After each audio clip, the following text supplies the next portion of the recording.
Alright, so our project is over the laminar flow nozzle, and so that pertains to the Reynolds number. And so the Reynolds number is basically a dimensionless ratio, and it's over the internal forces over the viscous forces.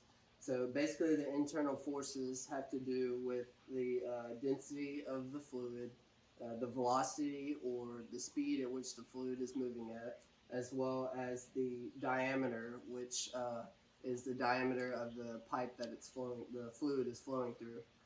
And then your viscous forces is basically just your viscosity or your resistance to flow. So basically what we were dealing with was like water hoses, and so that was a turbulent flow. The average was about about 100,000 that comes out of your garden hose or your faucet. So basically, what we had to do was we had to take that 100,000 Reynolds number and move it down to below 2100. So the way that we went about doing that was we tried to slow down the velocity as well as increase the diameter. That way, the Reynolds number would drop dramatically. So some of the materials that we use to build our laminar flow nozzle are some 4-inch PVC pipe, and this is going to serve as the body for your nozzle itself. And then you're going to have your components all within the pipe. So the first component that you're going to need is these scouring pads right here, and you're going to insert them right along here, and they're going to serve to slow down the water and allow it to be smoothed out. Now the actual components that do the smoothing out are going to be either these coffee stirring straws or these cocktail straws. They both work equally well, and they're going to be inserted along the length of this pipe. And then you're also going to have some screen mesh, and we don't have an example of the screen mesh because we used it all, but it will be inserted along the length after the scouring pads.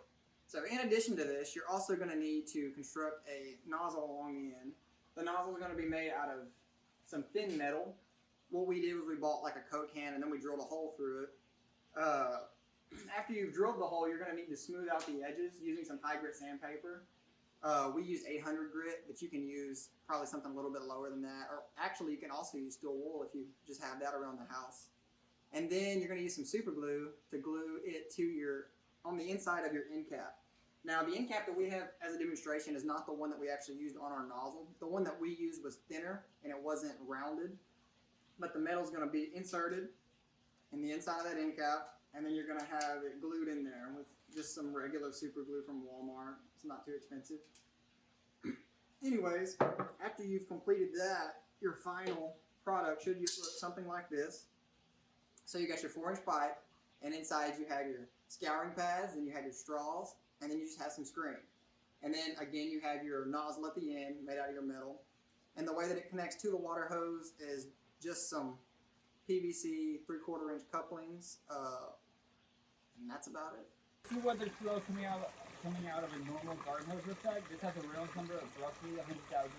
As you can see, it's not very clear when it comes out, and as it leaves the hose, the water separates, and all the water molecules are not following the same path as they exit the hose. So this means that this is a very turbulent flow. Okay, this is our completed laminar flow nozzle. As you can see, the water coming out of the end is extremely clear, almost glass-like, and it follows the same path from the end of the nozzle into the fountain. And because of this, you can see when the water hits the bottom of the water in the fountain, it makes almost no splash. And this means that the Reynolds number for this flow is less than 2100.